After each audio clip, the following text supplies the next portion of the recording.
Hola, buenas tardes. ¿Cómo le va Álvaro, Beatriz, Benjamín, Gabriel, Silva, Joaquín Jaque? Buenas tardes, profe. Buenas ¿Todo tardes, bien? profe. ¿Cómo va? Nos estamos saltando el almuerzo a la hora que corresponde a esta hora, pero aunque a la 1:30 es buena hora para almorzar. Gisacar Schwartz. ¿Gisacar estuvo en la mañana usted o no? No, profe, fallé, no pude Ya, conectarme. ya. Bueno, pero a ver, el compromiso ahora va a participar harto Gisacar, pero quiero que hagamos un pequeño resumen de la clase de la mañana. Joaquín, por favor, tú que estuviste, y lo acompaña Ignacio Rivas en esta. Joaquín con Ignacio, por favor, entre los dos coordinen un resumen. Yo les ayudo desde acá con las slides. Se hizo un resumen del RBM, ¿No? que era un Ya, procedimiento perfecto. que utilizaba variables estocásticas de un historial de fallas que tenía el activo. Y el RCM es un sistema de mantenimiento más que nada enfocado en la expertise del grupo de mantenimiento.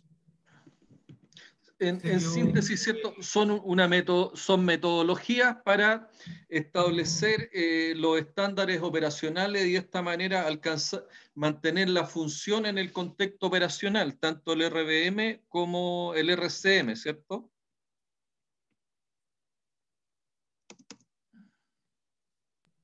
Sí. Y luego se vio la curva tipo bañera, que asocia la tasa de falla a, a un riesgo en un inicio de la puesta en marcha del activo, donde tiene alto riesgo de falla. Después llega a una zona donde la falla es, por decirlo así, tipo aleatoria, por efecto externo, y después empieza a subir de nuevo la tasa de falla, la probabilidad de falla, por desgaste de los componentes. ¿Quién habló, Ignacio o Joaquín? Yo, Joaquín. Ya.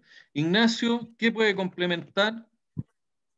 Bueno, en el bloque de la mañana también hablamos sobre el ejemplo de la industria de la aviación, de que las mantenciones preventivas no eran no daban mayores beneficios y casi no prestaban ningún efecto, y que se introducía también el concepto de la mortalidad infantil y lo que se relaciona también con lo que es la curva de la bañera. Por lo que para la mantención en la industria de la aviación conviene que sea del tipo predictiva, así se disminuye la mortalidad infantil y tiene mayores efectos también.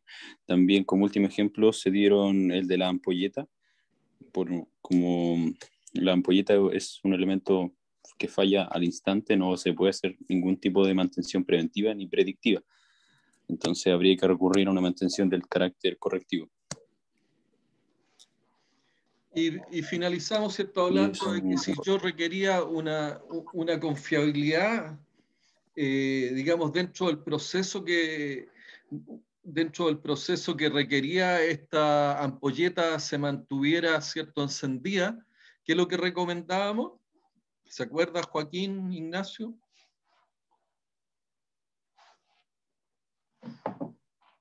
Tener un sistema stand-by que permita llevar a la falla a la ampolleta. O sea, si el proceso que está siendo iluminado, ¿cierto?,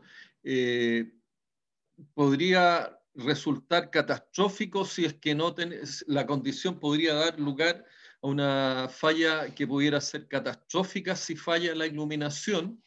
Nosotros necesariamente debemos pensar, ¿cierto?, en sistemas redundantes, sistemas en paralelo o con sistemas en stand-by, de tal manera de que ocurría la emergencia, inmediatamente funcionaran o se mantuvieran funcionando los otros sistemas en paralelo y que permitan, ¿cierto?, que se cumpla la función a cabalidad. Eso siempre es importante tenerlo. Entonces, Gisacar, ¿qué es lo que entendiste de lo que dijeron tus compañeros del resumen que hicieron? ¿Qué es lo que es el RCM? Es una metodología para desarrollar estos planes de mantención, ¿cierto? Pero quedé con Es- la duda ¿Ya? sobre la aviación, el tema de la aviación y la mantención en la aviación, que el, era, ¿cuál era el tipo de mantenimiento que, al hacer, que nunca dio muchos frutos? Eso no alcanza a captarlo bien. Benjamín Campillay, ¿se lo puedes explicar tú, por favor, a Gisacar? Sí, profesor. En la clase anterior se comentó que en la aviación en los años 60 se aplicaba el mantenimiento preventivo, tanto cíclico de reparación o cíclico de sustitución. Pero esto no aumentaba la confiabilidad de los procesos, por lo cual ahí en la industria de aviación fue donde se desarrolló primeramente el RCM, para dar paso al mantenimiento del tipo predictivo. ¿Y qué es lo que hizo, cierto? Que fue, o sea, se formaron estos grupos, los steering committees, maintain steering committees, ¿cierto? Estos grupos, estos equipos. ¿Y a qué te acuerdas las conclusiones que llegaron, Benjamín, para que se las expliques allí sacar, que es importante ahí en el tema de la aviación? Eh, bueno, se armaron dos grupos, tanto del Estado y también de las principales aerolíneas. Las Y autoridades, las autoridades, ¿cierto?, relacionadas con la fiscalización y la regulación de lo que es la parte aérea en Estados Unidos. Y también la parte industrial y comercial de lo que es la industria aeronáutica en Estados Unidos. ¿Mm? Perfecto. y ahí ambas llegaron a la misma conclusión de que aunque se acortaran los plazos de reparación preventiva, no se traía mayor beneficio. De hecho, solo se incurrían más costos y no se mejoraba la confiabilidad, ni ningún otro aspecto, ni la mantenibilidad, disponibilidad, ni ningún otro aspecto al cambiar ese periodo. O sea, al aplicar el mantenimiento del preventivo, ¿cierto? Lo que uno hacía era cambiar un componente por otro. Por lo tanto, si yo cambio un componente por otro de iguales condiciones, no cambio la condición de confiabilidad. Y al no cambiar la condición de confiabilidad, yo tampoco cambio las condiciones de seguridad. Sin embargo, ¿cierto? Al aplicar el mantenimiento preventivo, lo que ocurre es que yo pierdo vida útil y aumento en definitiva mis costos, ¿m? Sin que esto me genere ningún beneficio. Y, y el tercer aspecto que aparece aquí, que las mantenciones mayores o estos overhaul reintroducían la mortalidad infantil. Por eso que tratamos, ¿cierto?, esta curva de la bañera, donde la curva de la bañera lo que me señala o lo que me indica, lo que representa, es que la tasa de falla al inicio de las operaciones de cualquier sistema, maquinaria o componente, la tasa de falla es bastante alta y posteriormente esa tasa de falla empieza a disminuir hasta que llega al periodo de operación plena, donde las fallas básicamente son producto de algunas fallas operacionales o incidentes que pudieran ocurrir en los equipos del sistema y las fallas se mantienen constantes. Y posteriormente, ¿cierto? Llego, una vez que ya el equipo cumple prácticamente su vida útil, empiezan a aumentar las tasas de falla, producto fundamentalmente de condiciones de desgaste y envejecimiento de la maquinaria. ¿Ok? Entonces, eso es lo relacionado, y sacar lo que explicó Benjamín y lo que terminé resumiendo yo, ¿m? Y lo que explicaba también Ignacio y Joaquín en relación a la clase de la mañana y al tema de la aviación que tú estabas consultando. ¿Te queda más claro o no? Sí, ahora otra consulta, lo de la tasa, el gráfico, abrí la PPT y es la 55, ¿no? Que es tareas predictivas al intervalo PF, ¿no? No, no es esa, esa es la gráfica relacionada con el mantenimiento predictivo, ¿ya? Pero no es la curva de la bañera, po. Ya, eso es lo que no, que me hubiese gustado tener como algo gráfico, pero está bien, ahí voy a revisar. Pero, profe, entonces, ¿cómo es que la tasa de falla disminuye con el tiempo? ¿Eso es porque se estabiliza a cierto punto? ¿Pero después de ir probando? A ver, la curva de la bañera normalmente tiene forma de bañera o de tina. Ujú. Usted conoce la forma, si usted le hace un corte longitudinal a la tina, ¿ya? Ujú. ¿Cuál es la forma que tiene Gisacar? Un, Esa pone en los ejes X e Y, ¿m? Donde vale. en el eje Y tú vas a tener la tasa de falla y en la X, en el de las X vas a tener el tiempo. ¿M? Ujú. Al inicio, ¿cierto? Y eso es la forma que tiene una tina o una bañera tradicional. ¿Ah? No estemos hablando, no se les ocurra ponerme un jacuzzi, una tina tradicional. ¿La ubica allí sacaron, no? Sí, de todas maneras. ¿Ya? Y usted le hace un corte, inclusive podría hacerse un corte hasta transversal, pero si uno le hace un corte longitudinal, lo primero en el eje de la Y está la tasa de falla. Y tenemos una alta tasa de falla al inicio de la operación. ¿Te Vale. queda claro eso, no? Sí, sí. Ahora ya ¿Ah? estoy.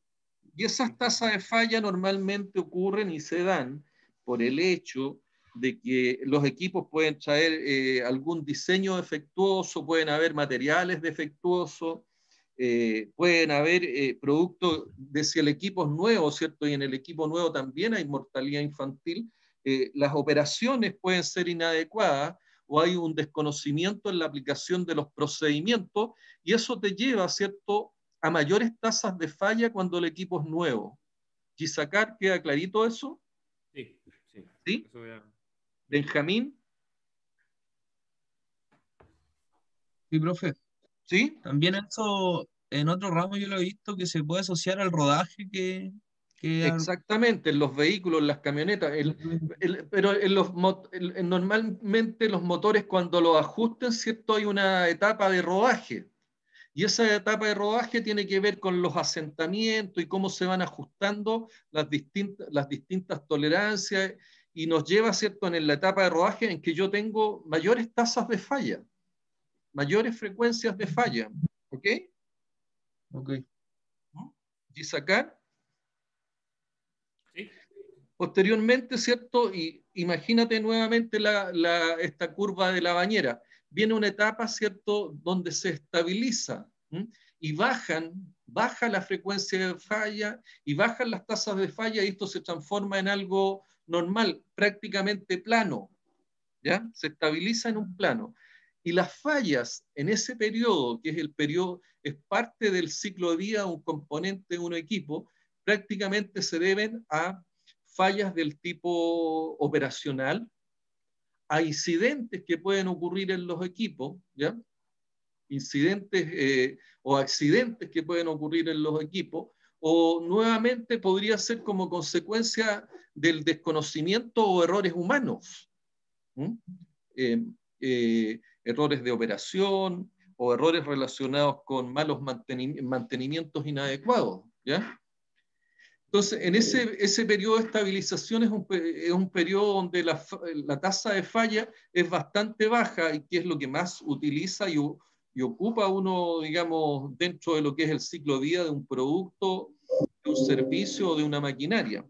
Y posteriormente, producto del envejecimiento, ¿cierto?, de estos equipos dado el uso, ocurren desgastes y van generándose también distintos modos de falla en los circuitos eléctricos. Normalmente los circuitos eléctricos se empiezan a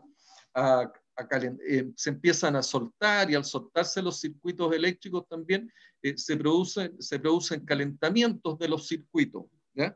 En los hornos, digamos, hornos de cemento o hornos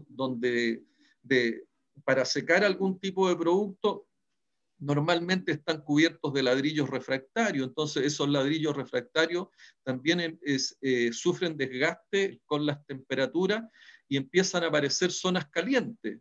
Por lo tanto, los equipos también empiezan a aumentar lo que son sus tasas de falla. Entonces, eso da lugar y se forma esta famosa curva de la bañera que estaba, no sé si Joaquín o Ignacio mencionó. Gisacá, ¿estamos claros ahí o no? Ahí sí. Sí, bro. ¿Ya? Entonces, ¿qué es lo que en definitiva lograron establecer estos grupos de análisis, los steering committee? Lo que lograron establecer que el mantenimiento preventivo, inclusive si yo adelantaba mantenciones, no tenían ninguna incidencia sobre lo que significa la confiabilidad o la seguridad de lo que son las naves o los aviones. Adicionalmente, ¿cierto? El mantenimiento del tipo preventivo es de alto costo y no genera ningún beneficio adicional. Y tercero, ¿cierto? Que cada vez que yo efectúo un mantenimiento mayor, un mantenimiento del tipo preventivo, yo lo que hago, ¿cierto? Es que genero nuevamente todo lo que es la mortalidad infantil, lo que estábamos explicando finalmente. Dada esa situación, ¿cierto? Es que este grupo de dirección, el Steering Committee número 3, es el que da lugar a lo que es el mantenimiento centrado en confiabilidad, el RCM, Reliability Center Maintains, ¿ya? Entonces, el RCM nace en los años 60 en la aviación comercial, dado todas estas condiciones que desarrollaron estos grupos de análisis, y tiene el RCM, lo señalábamos también, dos gracias adicionales, aparte, ¿cierto?, de que nos permite mantener y establecer, que es una metodología que a mí me permite desarrollar los planes de mantenimiento de tal manera de conservar las funciones en el contexto operacional, también me permite establecer, ¿cierto?, lo que es la estrategia de mantención alineada con la estrategia de la empresa. La otra gracia que tiene el RCM es que yo puedo desarrollar el RCM fundamentalmente sin tener un software de apoyo y una cantidad de información histórica en relación a las fallas que sea que es una información histórica como en el caso, ¿cierto?, del RBM. El RBM requiere de información histórica y estadística de calidad. El caso del RCM fundamentalmente se basa en las experiencias que tienen los integrantes del grupo que desarrollan el RCM. Y lo señalábamos también durante la mañana, que es por eso la importancia, ¿cierto?, en cuanto a la selección adecuada del grupo que va a participar en este desarrollo de RCM. O sea, una no requiere de información, la información la entregan y la dan y la tienen los integrantes del equipo, ¿ya? Y la otra gracia que tiene el RCM, que es una metodología que considera mucho los aspectos relacionados con la participación de las personas. Y la participación de las personas en las empresas y en las industrias en general se estructura y se desarrolla a objeto de buscar lo que se llaman las ventajas competitivas. Y una ventaja competitiva definitiva tiene relación con lo que es la participación de las personas, ¿cierto?, en todo lo que es el desarrollo y la gestión empresarial. Y el RCM tiene esa gracia, ¿ya?, que permite lo que es la gestión participativa y adicionalmente un aspecto que hoy es muy difícil de obtener, es que los trabajadores y los profesionales logran una mayor identidad, aspectos que de alguna manera, dado el modelo económico vigente, es re difícil de obtener en las empresas, y esta identidad y esta gestión participativa de verdad que genera ventajas competitivas importantes. Entonces, la metodología RCM tiene, digamos, esas virtudes, tiene esa gracia, y es por esa razón que quizás es la más utilizada y la más aplicada. Una de las cosas que no dije en la mañana es que cualquiera de estas metodologías, ¿ya?, a nosotros nos sirven para desarrollar estos planes de mantenimiento. Y bueno,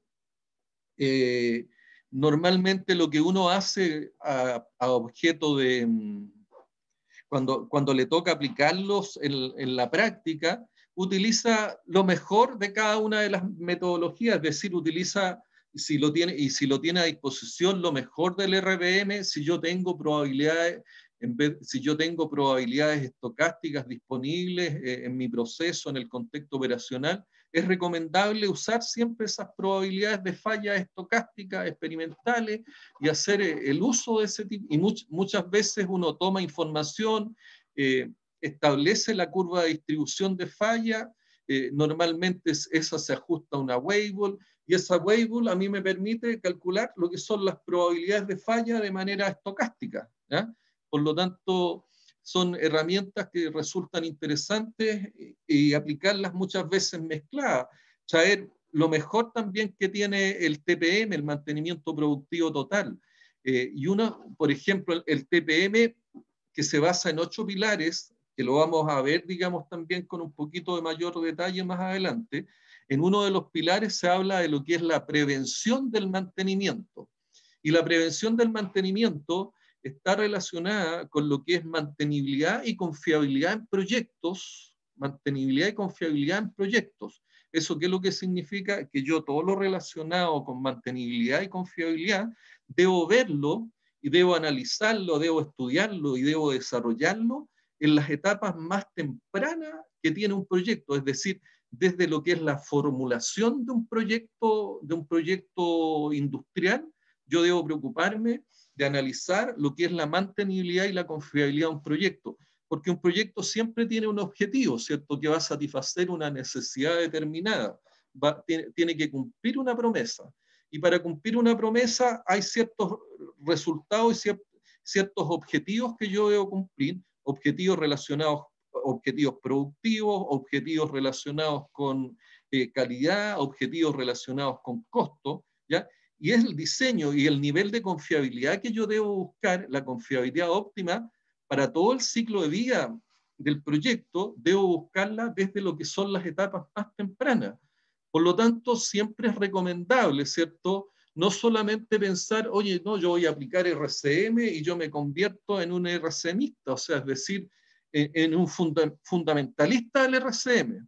Esta es una herramienta más y es una metodología más entre todas las que ustedes deben tener. Si ustedes me dicen, a mí la metodología que más me apasiona y que más me gusta es el GRM, que se basa fundamentalmente en lo que es la ISO 31000 y que me dice paso a paso, entonces paso a paso cómo yo llego a resolver estos temas. El RCM tiene su metodología, y dentro de esta metodología están las preguntas del RCM. Beatriz, ¿qué sabes tú de las preguntas del RCM? Fue con lo que no, tú no viniste en la clase pasada, pero fue con lo que de alguna manera dejamos en pantalla la clase pasada, la clase antes, o la semana pasada. ¿Qué sabes tú de las preguntas del RCM? Es que como no vine la clase pasada, también no vi que estaba en aula, así que no vi No, nada. en aula estaban, no estaba el video. El video no estaba. El video no estaba, pero si tú hubieras ojeado o hubieras visto los PowerPoint, las 7 preguntas aparecen por todos lados. No lo hice, estaba esperando a que estuviera la clase. Que subiera el video. No conozco las preguntas, profe. ¿Hay alguien que haya escuchado de alguna de las preguntas? Pero Beatriz, para que lo tengas en cuenta, el RCM se aplica basado en las 7 preguntas. Les cuento una anécdota. La semana pasada, el día viernes, yo era profesor guía de una tesis que hablaba, ¿cierto?, de la aplicación del RCM. Y hago las preguntas más básicas del RCM y le digo, oye, ¿cuáles son las 7 preguntas del RCM y cómo las respondiste? Y sabes que el alumno no las conocía.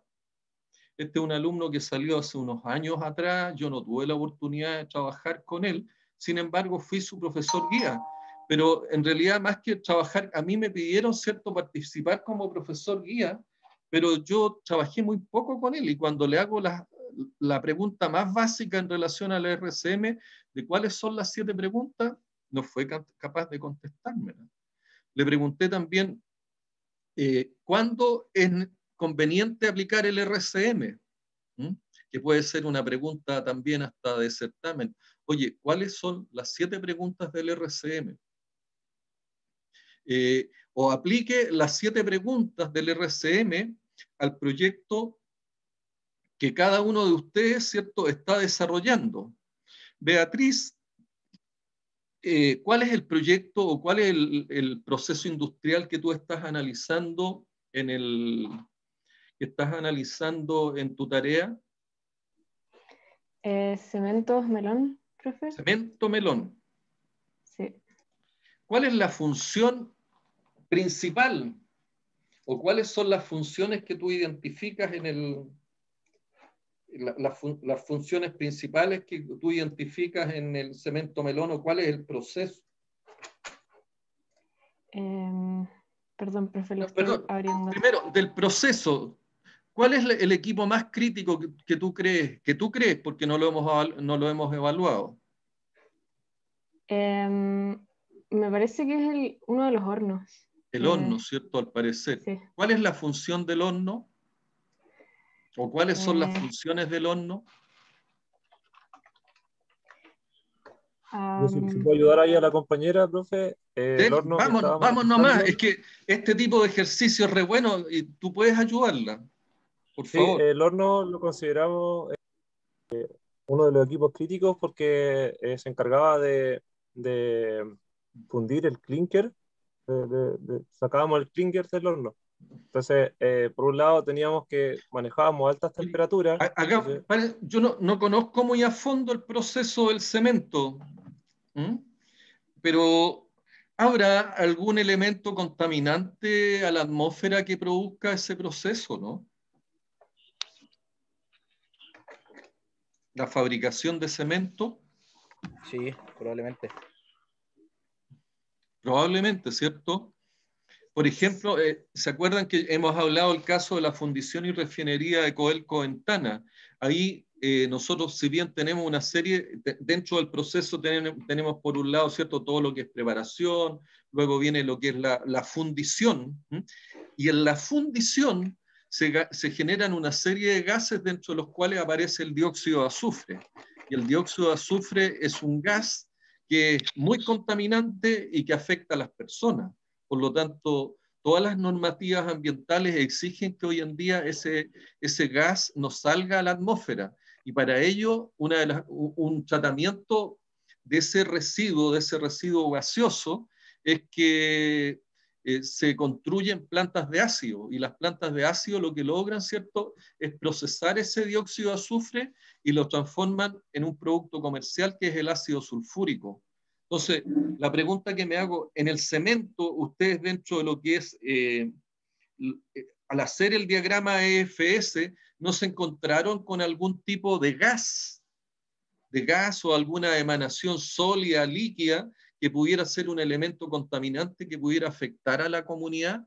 Pueden ser ruidos también, por ejemplo, en muchas plantas hay plantas de oxígeno, y las plantas de oxígeno dentro de los sectores urbanos generan un ruido que es espantoso. ¿Se encontraron con algo de eso, no?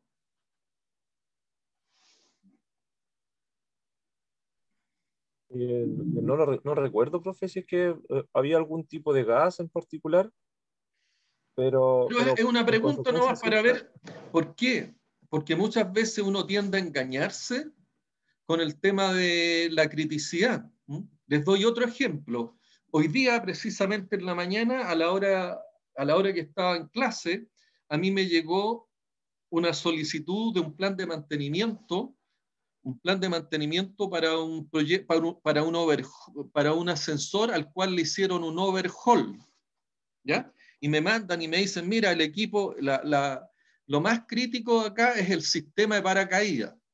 Chuta, está bien, pero hagamos un pequeño análisis, yo le dije, un análisis global, y en ese análisis global es que uno ve, ¿cierto? Acuérdense que lo hemos visto, las consecuencias pueden afectar a las personas, ¿ya?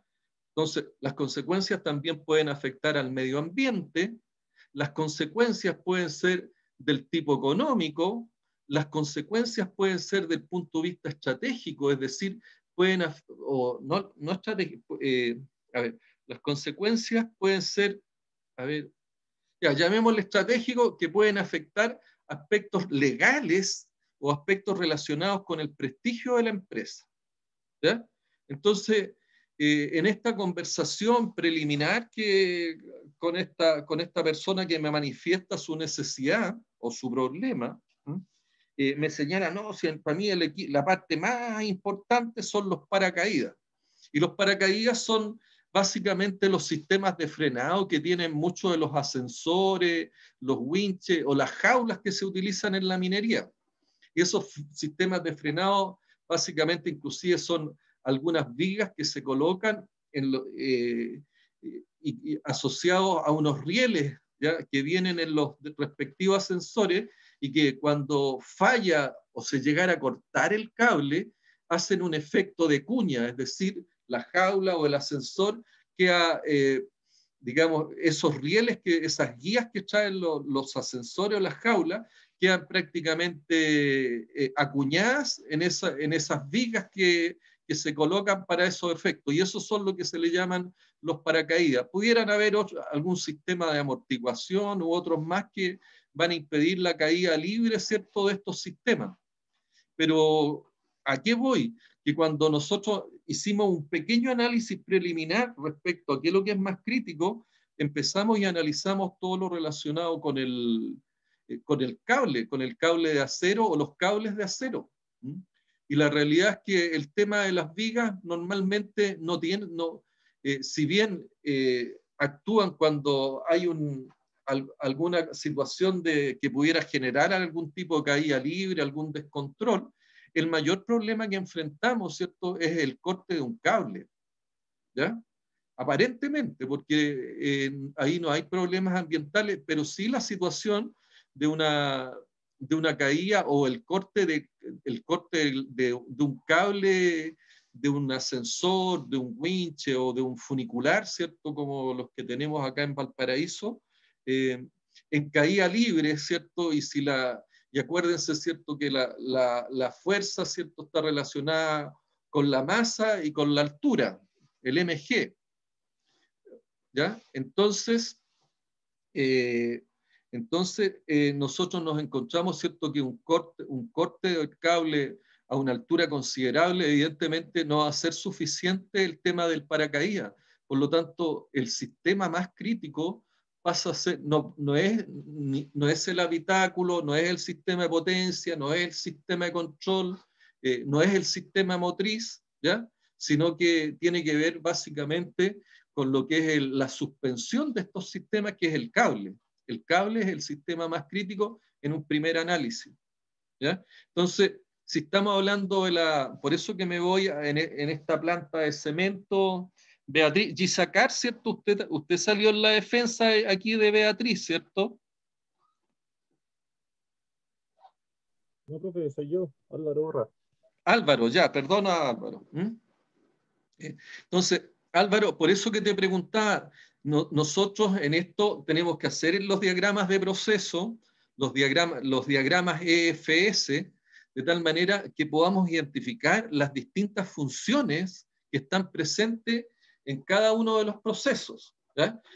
Identificando las distintas funciones y maquinaria, lo otro que nosotros tenemos que hacer es ver cuál es la máquina más crítica, cuál es el sistema más crítico, ¿ya? Entonces, en este proceso de producción del cemento, porque en la producción del cemento, si uno parte, ¿cierto? Parte, y el caso de Cemento Melón no lo tiene, porque Melón tiene, o creo que todavía está operando la mina Cemento Melón. Y en esa mina Cemento Melón, el primer proceso que hay es de extracción de la caliza. ¿O no, Álvaro? Beatriz. Sí, profe, de hecho, Sí. uno de los productos, o subproductos, mejor dicho, que necesitaban un tratamiento especial era este polvo que salía de la molienda. o del ¿Ya? transporte también. Entonces, habían, por ejemplo, algo que se destacaba era de que el transporte del material a través de las cintas transportadoras era a través de unos tubos, que no era como de la cinta abierta, por lo mismo, para evitar los Es polvos. que ahí aparece un tema sumamente importante. O sea, la caliza tiene un contenido importante de sílice, ¿ya? Y el polvo ese ambiental puede generar lo que es silicosis. ¿Mm? Imagínense que Claro, ese polvo se vaya a la población. ¿Mm? Que la población empieza a respirar, digamos, este polvo proveniente de la caliza. ¿Mm? Vamos a tener problemas. Vamos a tener problemas con la comunidad. ¿Mm? Entonces, a lo mejor el tratamiento de eso, los equipos de tratamiento, ¿cierto? Las tuberías, todo ese sistema pudiera ser y transformarse a lo mejor más crítico que en el horno. Hay que hacer el análisis, hay que hacer los cálculos. ¿Queda claro eso, Álvaro, Beatriz? ¿Quién más trabajó con usted en bien, eso? súper claro. ¿Mm? ¿Quién más trabajó con usted en eso, Álvaro? No están acá los otros miembros del grupo, parece. Ya. ¿Mm? Pero es bueno de que ustedes hagan los análisis porque uno podría decirle, oiga, aplique las 4 primeras preguntas del RCM a la planta industrial que usted está analizando en su tarea. Y eso para todos. ¿Mm? Entonces, dentro de esta metodología, ¿cierto? Es importante identificar claramente cuáles son los procesos que están presentes. Por eso que se pide un diagrama de proceso. Adicionalmente, es sumamente importante que ustedes identifiquen en cada uno de esos procesos cuáles son los parámetros operacionales. ¿Por qué crees tú, Álvaro, que es importante identificar los parámetros operacionales?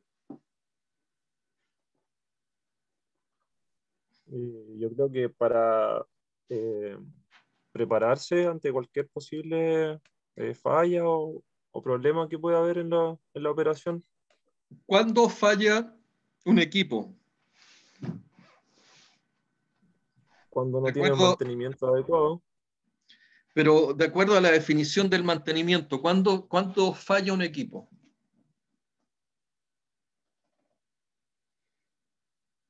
¿Te acuerdas de la definición literal del mantenimiento o cómo está definido el mantenimiento? no me lo acuerdo en este minuto. Podría leer algo Pero si requiere. cuando definimos también, mira, cuando definimos el RCM dice que es un proceso utilizado, por favor, si lo puedes leer tú, Álvaro.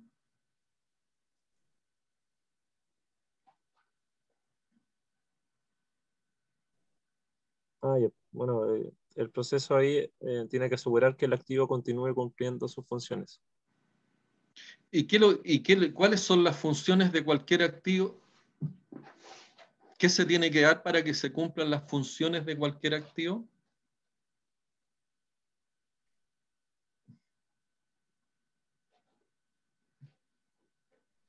Primero, Está que ¿cierto? tiene que controlar. El caso, a ver, ¿cuáles son las funciones del horno? Del horno Yo creo que la de función clinker, ¿cierto? de cualquier activo es mantener la cadena productiva de Mantener forma la cadena continua. productiva, pero para que mantenga la cadena productiva, ¿qué es lo que tiene que hacer el caso particular del horno? En el caso Beatriz, pues, particular, tiene que ¿mm? mantener una temperatura establecida, ¿Ya? manteniendo ahí las condiciones de Un rango, seguridad para los debiera ser operadores. un rango de temperatura, ¿cierto? Claro, ¿Mm?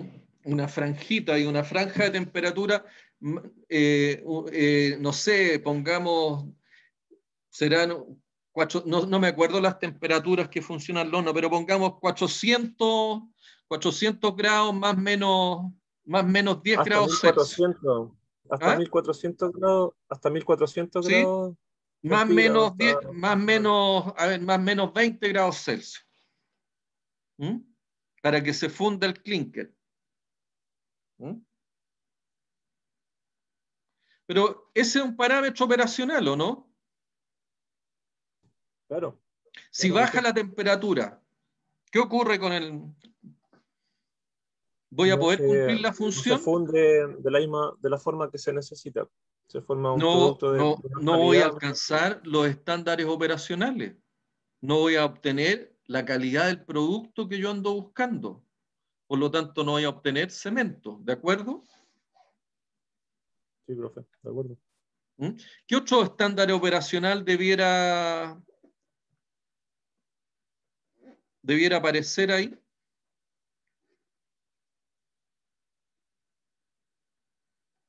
Temperatura.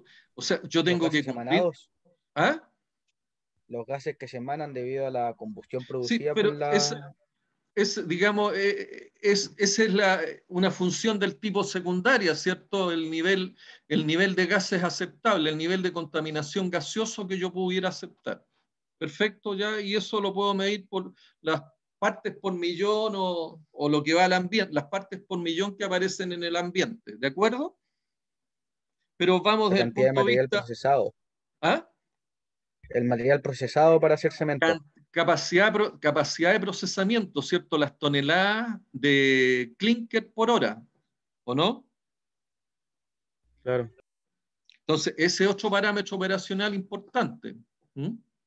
¿Qué características de calidad o qué controles de calidad se le hace al material que sale de ahí, Álvaro? ¿Tú sabes o no?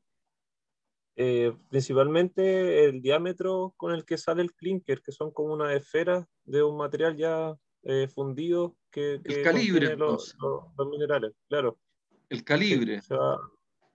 sí, calibre sería. ¿Ya? Entonces, eso tendrá que ser un diámetro, ¿cierto? Que, no sé, me imagino serán del orden de 1 centímetro, ¿no? 10 milímetros, más o menos. Hoy no recuerdo, creo que era ¿Ya? por ahí. Voy a ¿Ya? investigarlo mientras. ¿Ya? Pero pudiera ser un diámetro específico, más o menos, también tiene que estar dentro de un rango.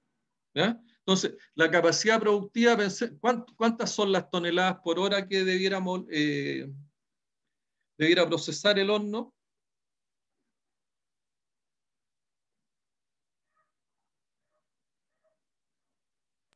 Yo creo que eso va a depender ahí de la planta en realidad, pero eh, sí, sí, tiene que haber algún parámetro ahí. Pero el Muy, parámetro productivo es sumamente... ¿Por qué?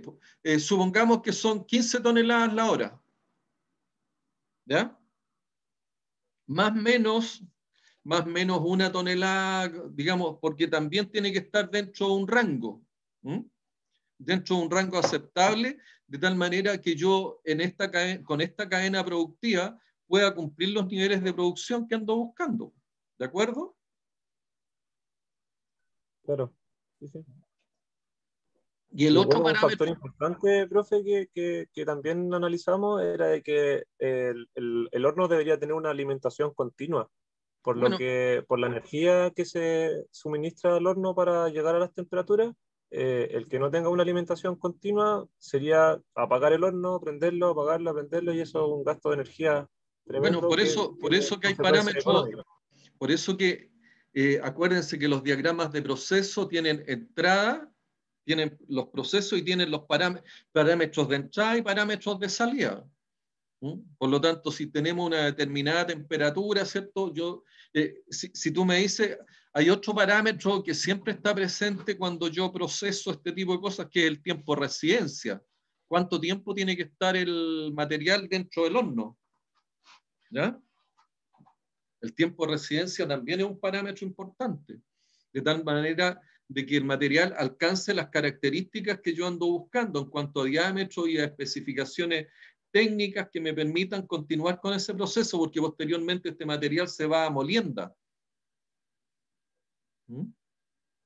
¿O no? Claro, sí, sí. ¿Mm? Entonces, si ustedes se fijan, hay una serie de parámetros operacionales que yo debo cumplir a objetos que se pueda cumplir con la función o las funciones, porque aquí también hablamos de aspectos relacionados con el medio ambiente. ¿Mm? Entonces, fundamental lo que son las funciones importantes, ¿cierto? Son las funciones primarias o la función primaria, que en este caso, ¿de qué es lo que se trata, cierto? Prácticamente de calentar bajo ciertas condiciones el clinker de tal manera de obtener una cantidad de productos de una cierta calidad y a un costo determinado. Ese otro parámetro operacional siempre importante, el costo. Beatriz, ¿está de acuerdo, no? Sí. ¿Ya? Gisacar. Sí, profe. ¿Ha entendido lo que estamos analizando? Sí, dentro de las preguntas. Sí. Benjamín. Sí, profesor. ¿Le queda claro lo que hemos estado analizando, el caso del cemento? Sí. ¿Cuál es la función que tú entonces qué definirías como función principal o función primaria? Fundir no me acuerdo cuál era o la extracción en primer lugar, es una de las Es una principales función, funciones. pero lo que estamos analizando, ¿cierto? El equipo, ya entramos a analizar, uno analiza el sistema completo y define, ¿cierto?, cuál es el más crítico. Aquí definimos que el más crítico era el horno y estamos analizando la función del horno. ¿Cuál es la función principal del horno? Fundir. Álvaro, ¿se tiene que fundir el clínker o no? El material que entra al horno, sí, y el clinker es el resultado de la fundición. ¿Ya? Y son como unas esferas de distintos tamaños, que no son esferas perfectas, que tienen una apariencia oscura, y eso es lo que después se muele y se transforma en el cemento.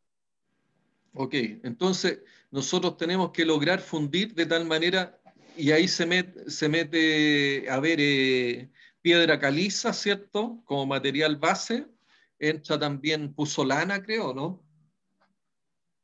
Sí, sí, y otras cosas, no ¿Ya? recuerdo si bien. Y todo eso se funde y el horno, al ir rotando, ¿cierto?, se da lugar a la formación de estas esferas, que es el clinker, y posteriormente el clinker se lleva a lo que es la molienda y aparece el polvo de cemento. ¿Ok? Y bueno, y le agrega otros componentes o otros aditivos dependiendo de las características que uno quiera también de ese cemento. ¿Ok?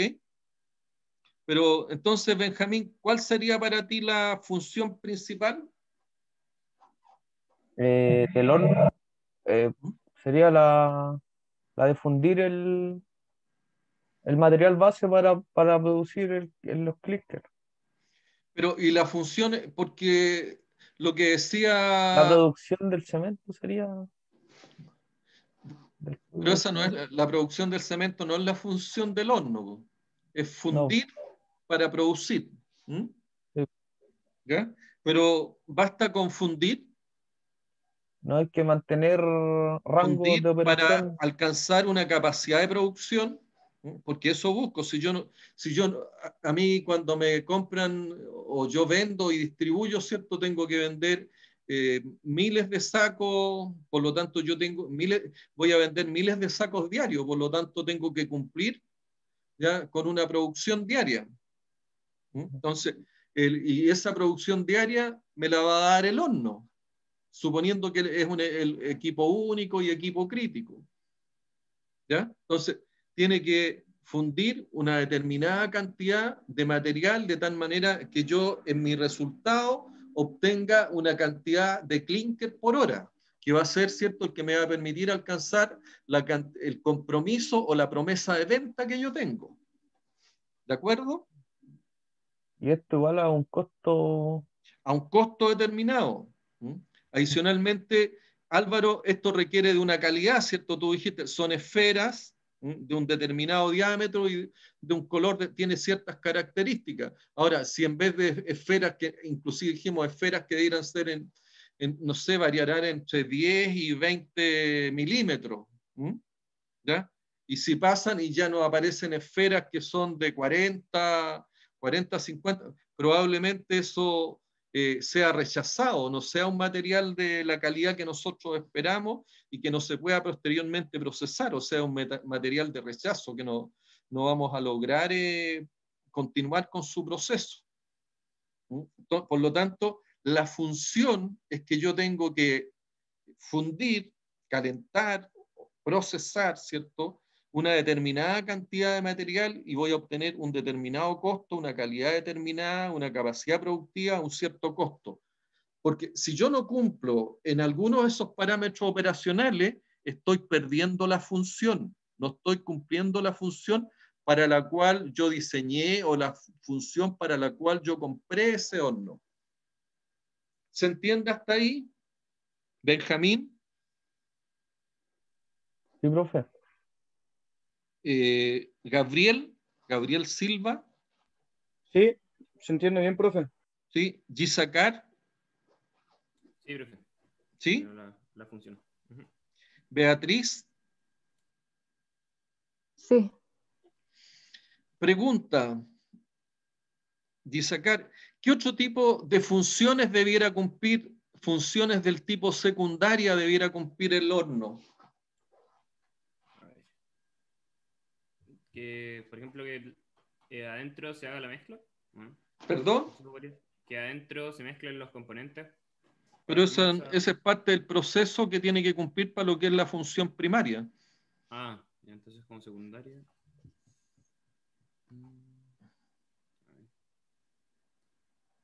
¿Cuáles son las funciones secundarias? La hemos conversado en clase también. Sí, sí. Ahí puede ser el tema de las emisiones que hablaba, que comentaba Gabriel. Ambiental, pues, o sea, tiene que cumplir, ¿cierto? Tiene que cumplir aspectos relacionados con el medio ambiente. Pero ahí tendría que ¿Ya? cumplir con O sea, parámetros. yo no puedo fundir o calentar, ¿cierto? Y generando un nivel de gases de contaminación que supere las normas ambientales, por lo tanto me tiene que cumplir una función del tipo ambiental.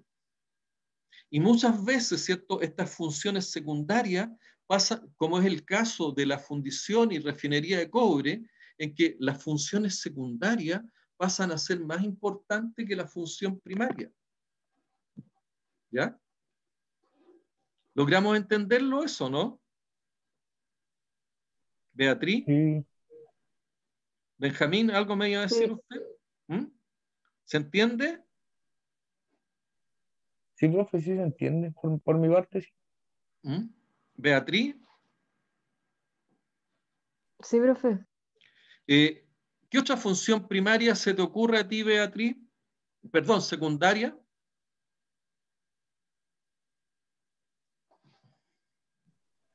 Quizás el uso de combustibles en el horno, por ejemplo, carbón. Y eso, pero el uso de combustible, carbón. Profe, la eliminación de las cenizas. Eso, de alguna manera, si ustedes se fijan, tanto el uso del carbón como todo eso, podríamos hablar más asociado a una función secundaria del tipo ambiental, ¿o no? Sí, Porque el carbón, ¿dónde se utiliza? Se utiliza, ¿cierto?, en los quemadores. Y ahí uno podría entrar a analizar que también analiza el quemador como un componente individual. ¿Y cuál es la función del quemador? Quemar carbón, po. ¿Mm? ¿Sí o no, Beatriz? sí, Para producir, o sea, y yo tengo que quemar una determinada cantidad de carbón y ahí empiezan a aparecer otros parámetros operacionales, ¿cierto? Como es alcanzar la temperatura adecuada para que el horno pueda operar adecuadamente.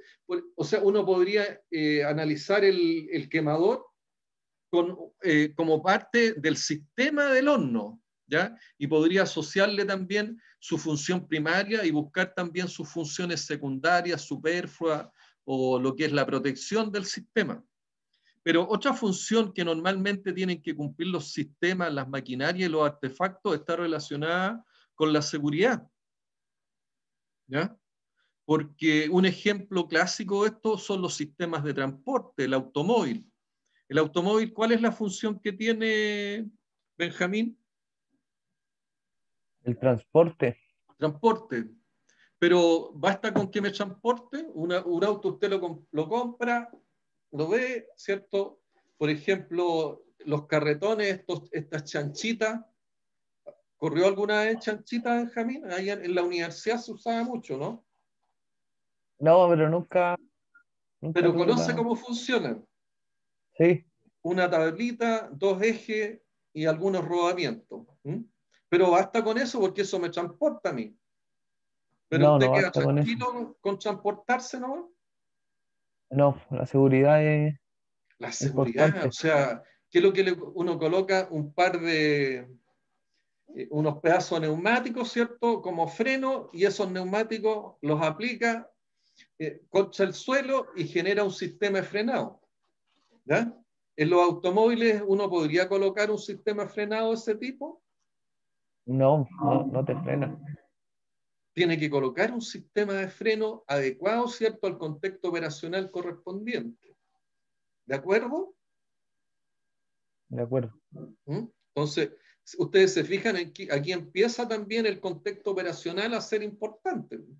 Entonces, oye, yo necesito una función principal, o sea, necesito que me transporte, pero muchas veces, y lo más frecuente, es que esa función principal no sea lo más, o sea, esa función principal no es lo único que le pido yo a un sistema o una maquinaria. Yo le pido, ¿cierto?, que esta funcione de manera segura. Adicionalmente, ¿cierto?, el automóvil, si yo quiero, o el horno de cemento, ¿cierto? Al horno de cemento yo le tengo que pedir sistemas de seguridad. A lo mejor sistemas de seguridad para las personas, es decir, que en este horno, ¿cierto?, yo no me vea expuesto a las altas temperaturas a que el sistema opera. No me vea expuesto, ¿cierto?, a los gases contaminantes también con que opera producto de la quema de carbono u otro tipo de combustible. O sea, yo le pido que esto opere, pero opere con seguridad, de tal manera que éste cumpla su función, porque no me puede causar un accidente. ¿Qué otro sistema? O sea, ya tenemos, ¿cierto? La parte tiene que cumplir una función ambiental, tiene que cumplir funciones de seguridad, aparte de la función productiva. ¿Qué otra función se le ocurre a ustedes que debiera cumplir alguna maquinaria, algún tipo de activo?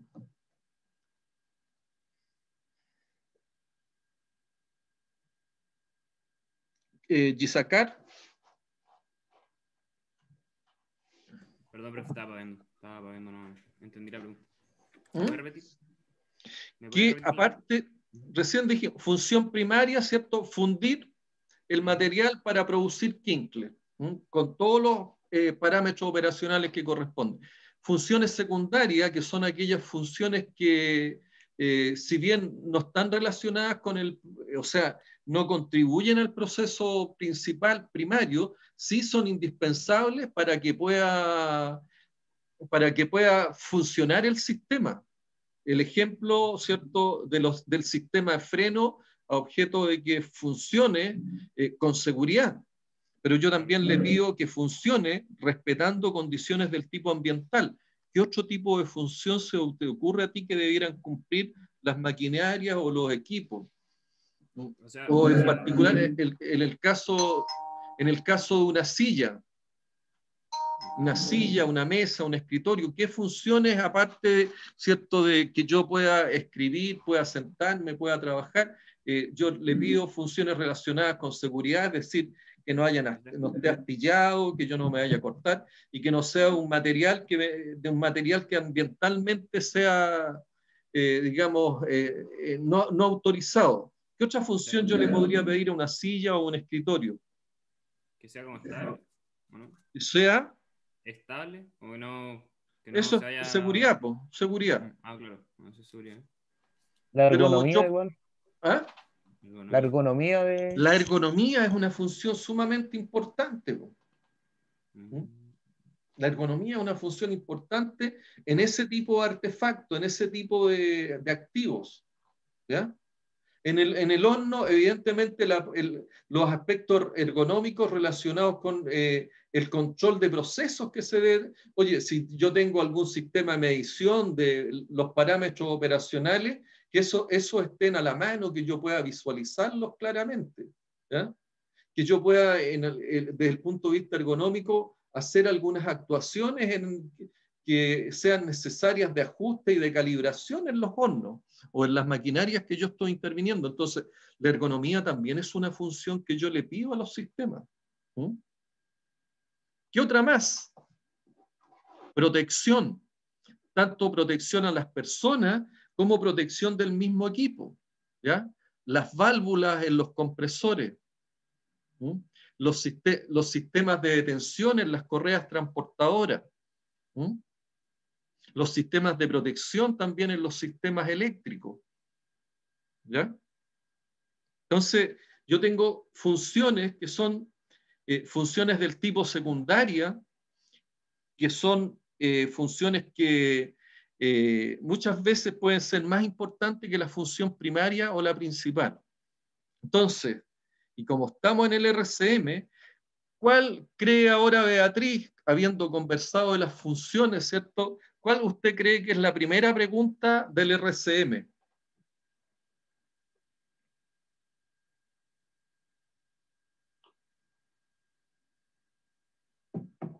Vi que ¿cuáles son los estándares de desempeño?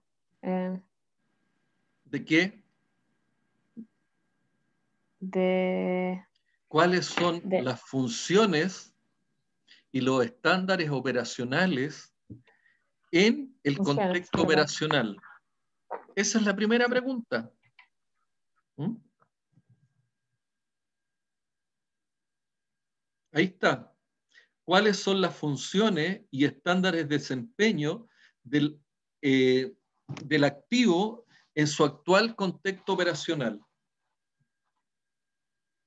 ¿Alguien no podría contestar esta pregunta después de todos los análisis que hemos hecho para la tarea o para el equipo que está desarrollando? Veamos Juan Pablo está por ahí, ¿o no? Sí, profe. ¿Qué es lo que estás analizando tú, Juan Pablo, en tu tarea? Estamos analizando una empresa minera. ¿Ah? Una empresa minera. ¿Cuál es el equipo principal? ¿O el proceso principal? Analizamos el de chancado nosotros. El chancado. ¿Qué empresa minera es? Es una... Lo busco al tiro. No. Ya, pero ya, independiente de la empresa, ¿cuál es la función principal del chancador? Romper o en verdad reducir el tamaño de la roca que viene. ¿Chancar? Sí. La función principal de un chancador es chancar. La función principal de un molino, moler. Moler. Pero, ¿basta con que chanque? No. ¿Qué más? ¿Qué le agregarías tú ahí? Debe... bueno, debe cumplir con el HSEC, no poner en riesgo ninguno de los... Pero y ahí definiste la función de chancar, la función del chancador. ¿Cómo? Ahí definiste la función del chancador tú, chancar. Yo puedo chancar 3 piedras y chancar, digamos, a cualquier tamaño, a cualquier punto. Bueno, no, tiene que ser a un... La función tiene que ver con los parámetros operacionales, si se tienen que cumplir esos parámetros operacionales, porque un chancador que me chanque 3 toneladas diarias, ¿cierto? No me sirve. Salvo que esté, bueno, habría que ver el contexto operacional, pero entendiendo que este es un contexto operacional de una empresa que está, de una empresa extractiva, ¿cierto? Que está chancando para vender algún tipo de metal, si hablamos de cobre fino, Normalmente son varias las toneladas que yo necesito chancar al día, para que, por ejemplo, un chancador primario en una empresa, un chancador primario digamos, que se respete de una empresa minera grande, te está moliendo o te está chancando del orden de las 72.000 a 80.000 toneladas día de mineral. Estamos hablando que un chancador primario reduce, ¿cierto?, desde lo que es piedras de 50 pulgadas a 7 pulgadas. Entonces, ahí empiezan los parámetros operacionales. ¿A qué costo, Juan Pablo? ¿A qué costo? El costo operacional, ¿cierto?, es importante. El tamaño de la piedra que sale del chancado es importante, porque estamos hablando de un chancado primario. Por lo tanto, el tamaño, el calibre de la piedra es la calidad del producto que yo estoy obteniendo. Por lo tanto, el chancador tiene que ser capaz de que entren piedras, como te decía, de 50 pulgadas y logre que salgan piedras del tamaño entre, bueno, desde 7 pulgadas hacia abajo. ¿Ya? Y ahí el chancador va a estar cumpliendo su... ¿Y cuánta? Bueno, tiene que cumplirme, si estamos hablando de 72, estamos hablando de 72.000 toneladas día, los tonelajes que me tiene que cumplir a la hora tienen que estar de acuerdo a esos 72.000 toneladas día que yo le estoy pidiendo, y a un costo determinado. ¿Ya? ¿Se entiende, Juan Pablo, no? Sí, se entiende. Gabriel Silva, Sí, profe, ¿lo entendiste también o no? claro. Hay que tomar ¿Ah? en consideración todos los factores que O afecten la sea, operación. es que para que pueda cumplir, no solamente tiene que cumplir el verbo chancar, sino que tiene que cumplir los estándares operacionales que yo necesito para cumplir con el compromiso productivo que estoy... Si no, no estoy manteniendo nada. Pues si me dicen, oye, el chancador sí está chancando. ¿Cuánto está chancando? Oye, 3 toneladas día, o sea, 3 toneladas la hora. Oye, ¿y va a alcanzar? ¿Tú crees que va a alcanzar las 72.000? Claro, todo eso hay que verlo previamente antes Bueno, de... eso es parte del diseño de la confiabilidad operacional que yo tengo que hacer en las etapas del proyecto, ya sea para diseñar la máquina o equipo o para comprar el equipo o la maquinaria más adecuada. ¿Ya? Juan Pablo, ¿está de acuerdo o no? Sí, profe. De acuerdo. ¿Y qué otras funciones secundarias debiera cumplir el chancador?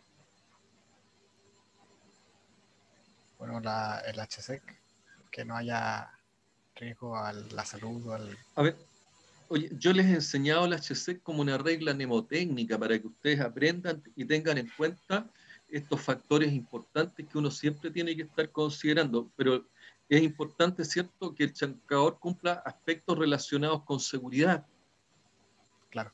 el aspecto relacionado, ¿cierto?, con lo que es el medio ambiente. ¿Ya? Sí. Esas son las respuestas que ustedes tienen que ir elaborando y que tienen que estar entendiendo esto. Queda claro entonces lo que es la pregunta número 1. ¿Cuáles son las funciones, ¿ya?, y los estándares de desempeño del activo en su actual contexto operacional? Entonces, ¿qué aparece claro? Oye, la función chancar, pero si yo no cumplo los estándares de desempeño o los estándares de desempeño son para otro contexto operacional, evidentemente yo no estoy cumpliendo, no voy a poder cumplir con la promesa. ¿No? La segunda pregunta, y eso para que lo mediten de aquí al próximo miércoles, ¿de qué manera puede fallar en realizar sus funciones? ¿De qué manera puede fallar el horno en realizar sus funciones? ¿De qué manera puede fallar el chancador en realizar sus funciones? ¿De qué manera puede fallar un escritorio, una silla en realizar sus funciones? ¿Ya? Esa es la segunda pregunta. La tercera, ¿Qué causa el modo de falla? Y los dejo con esas dos para que las mediten, las piensen, y ahí vamos a ir avanzando para ir de alguna forma resolviendo esas interrogantes. ¿Ok? Nos vemos el próximo miércoles. Que estén muy bien, cuídense mucho, por favor. Miren que todavía Chao, estamos en profesor. pandemia. Chao, profe. Chao. Chao, profe. Benjamín Campillay se queda conmigo un rato. Ya, profe, vale. Chao, profe, gracias. Chao, que estén muy bien.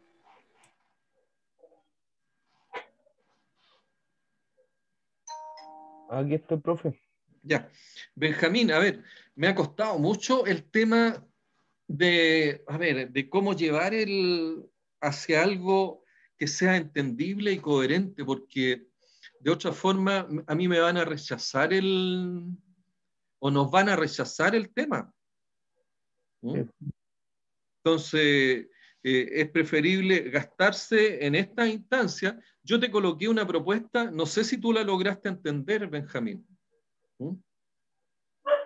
Te la coloqué Pero en rojo. ¿Ah? Pero cuando me revisó en una primera instancia La última que fue antes de ayer, parece, o ayer, antes de ayer, no me acuerdo, pero te mandé en rojo el tema del título que debiera tener y que debiera estar muy relacionado con el objetivo general. ¿Y qué es lo que te puse? Los objetivos específicos, véelos tú. ¿Mm? ¿Por qué? Porque la última propuesta que me hiciste nuevamente no se entiende. Adicionalmente, todas las propuestas que se hagan, si tú lo vas a hacer en Candelaria o Coyahuasi, no me acuerdo cuál. Candelaria. En Candelaria. Sí. Tú tienes que colocar una empresa minera de la tercera región. No puedes poner el nombre de la empresa. El nombre. ¿Ya? Ah, ya, ok. ¿Ya? Pero yo lo que necesito es coherencia entre lo que es el título, el objetivo general, que es muy similar al título, y los objetivos específicos. ¿Ya? Y que se entienda ¿ah? Porque tú me hablas de una estrategia de desgaste. No se conoce, no hay estrategias de desgaste. Sí. ¿Mm? Ahora, sí, ahora la última lo había planteado de una manera bien general, así como Es que propuesta no se mejora trata, de... Benjamín, si no se trata de que sea de una manera general, se trata de que se entienda qué trabajo de título estás postulando tú. Ya. ¿Qué trabajo de título es el que postulas tú a desarrollar? ¿Mm? Y eso lo van a ver profesores que saben de mantenimiento, que saben de planta, lo van a revisar y si no tiene coherencia no me lo van a aceptar. Sí. O no te lo van a aceptar. Entonces, ese es el ejercicio que... Ve la última, porque yo te mandé un correo, el último Sí, que te ahora lo envié. estoy revisando, no. Ahora lo estoy revisando. Porque solo vi lo que había puesto arriba, ¿no? Pero no lo que había juntado. Es que en eso, Benjamín, tienes que empezar. Tú estás a punto ya de egresar, de ser profesional. ¿Mm? Entonces, yo lo que te pido es que son parte de los aprendizajes. Aquí uno no solamente adquiere competencias de ingeniería, tiene que adquirir competencias blandas de comunicación, ¿ya? Y es parte de la pega que tú tienes que entender y que vas a tener que hacer. Tienes que comunicar, porque tú vas a dirigir, vas a plantear problemas y vas a pedir que te resuelvan problemas. Tú vas a tener que resolver problemas también y tienes que entenderlo. ¿Mm? Vas a tener también que tener competencias de gestión. Significa que tienes que entender, tienes que planificar, tienes que resolver un problema. Y para resolver el problema yo normalmente, ¿qué es lo que hago? Lo identifico bien. Posteriormente, una vez que lo identifico, ¿cierto? Establezco cuáles son los riesgos que tiene esa actividad para que se pueda llevar adelante y ahí desarrollo las tareas. ¿Mm? ¿Cuáles son las tareas? Eso es planificar. ¿Mm? Y luego que planifico, ¿cierto? Yo me organizo, ¿cierto? Para llevar adelante esos objetivos, voy haciendo las tareas voy dirigiendo mi trabajo y voy haciendo las tareas de control. Eso es competencias de gestión. ¿Mm?